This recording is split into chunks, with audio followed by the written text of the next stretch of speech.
You can standardize your variable lengths through this tool var length by first selecting on the dataset if you prefer, and then clicking on variable length.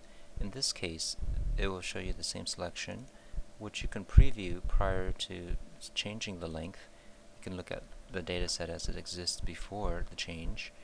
Once you select the dataset, you can select multiple datasets. In fact, it's encouraged because in that case it will find the optimal length for all the datasets that you've selected.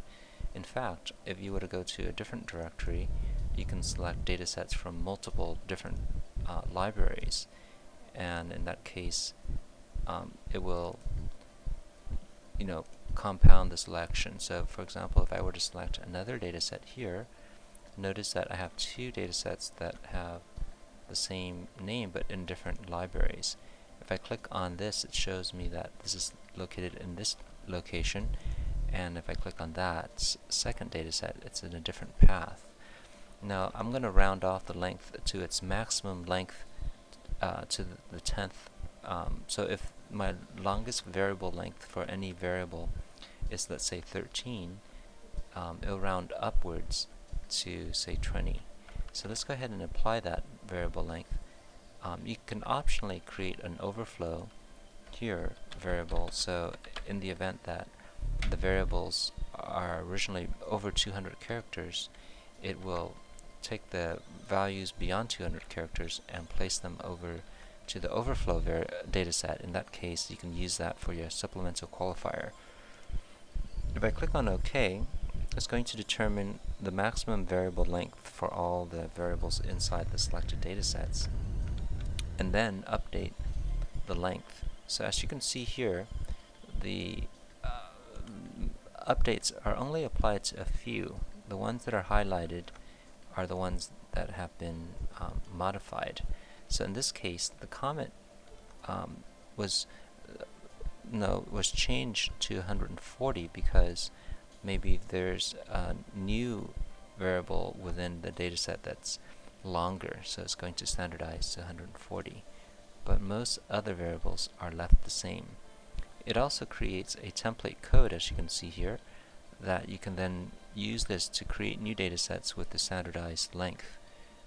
In addition to showing the print and the contents, you can see all the details of what that dataset looks like. So in this case, you can review the data along with its template code. So that's how you would standardize your length.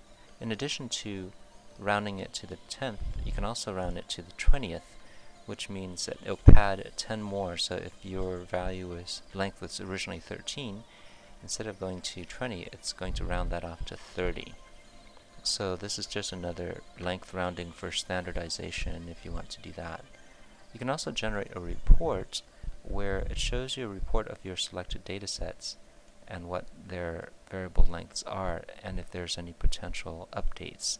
Since I already applied the updates, there isn't any changes. Most of them are the same. Actually, with the different rounding option, there could be a change. So you can generate the report prior to creating the variable length changes if you want through this option.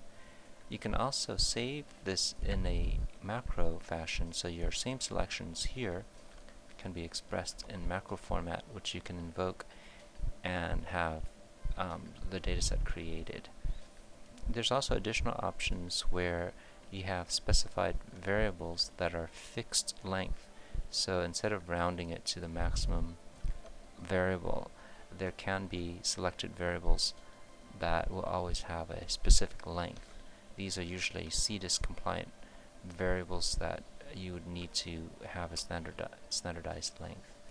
So those are options that you can create so that you would have a standard set of lengths for all your variables spanning all your datasets.